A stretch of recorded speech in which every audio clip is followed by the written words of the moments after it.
ଯେତେବେଳେ ଚାଟ୍ ପ୍ଲେଟ୍ 2.5 ଟଙ୍କା ଥିଲା, 4 ଟଙ୍କାର ବରା ତରକାରୀ 2 ଜଣ ମିଶି ଖାଉଥିଲୁ। ଯେତେବେଳେ ଚାଉମିନ୍ ଏଗ୍ ରୋଲ୍ କ'ଣ ଜଣା ନଥିଲା, କାଗଜ ଚକ୍ରୀ, ତାଳପତ୍ରରେ ତିଆରି ଜୋକର, ମାଟିର ବେଙ୍ଗବାଜା ଆଉ ଗୋଟେ ଛୋଟିଆ ପେଁକାଳି କିଣିଲେ ଆମ ଖୁସିର ସୀମା ରହୁନଥିଲା। ସେହି ସମୟରୁ ଯାତ୍ରା କହିଲେ ଆମେ ଯାହା ବୁଝୁ ତାହା ଆମ ବାଲିସିଂହନାଥ ମକର ଯାତ୍ରା। ରାଲେ ସାଇକେଲ ଆଗରେ ବସି ବାପାଙ୍କ ସାଙ୍ଗରେ ଯାତ୍ରା ଦେଖି ଆସିବାର ସେ ଅଭୁଲା ଦିନ ଆଜି ବି ମନେ ପଡ଼େ। ମାସେ ଆଗରୁ ରଫ୍ ଖାତାରୁ କାଗଜ ଚିରି ଲିଷ୍ଟ ତିଆରି ହୁଏ କ'ଣ ସବୁ ଖେଳନା ଆସିବ ବୋଲି। ପୁଣି ପକେଟରେ ସଞ୍ଚୟ କରି ରଖେ 10 ଟଙ୍କା ଏଇ ମକର ଯାତ୍ରା ଆସିବି ବୋଲି।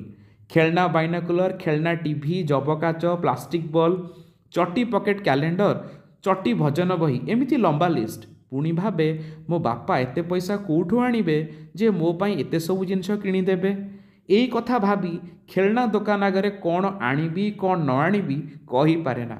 ଗୋଟେ ଧାର ଜଙ୍ଘେ ଉଞ୍ଚା ଚଲାପାଣି, ଅନ୍ୟ ଧାରରେ ଡଙ୍ଗାରେ ବସି 2 ଧାରିଆ ନଦୀ ପାର ହେବା, ସେଜରେ ଆଉ ପରିସ୍ରା ହେବନି ବୋଲି ଡଙ୍ଗା ପାଣି ପିଇବା, ବାପାଙ୍କ ହାତ ଧରି ବାଲି ଚାଲିବା ବେଳେ ପାଣି ଚକୁଆମାନଙ୍କ ଡାକ ଶୁଣି ଟିକେ ଅଟକି ଯିବା, ସନ୍ଧ୍ୟାରେ ଘରକୁ ଫେରି ବରା ଆଉ ବନ୍ଧାକୋବି ତରକାରୀ ଖାଇବା ସବୁ ମନେ ଅଛି।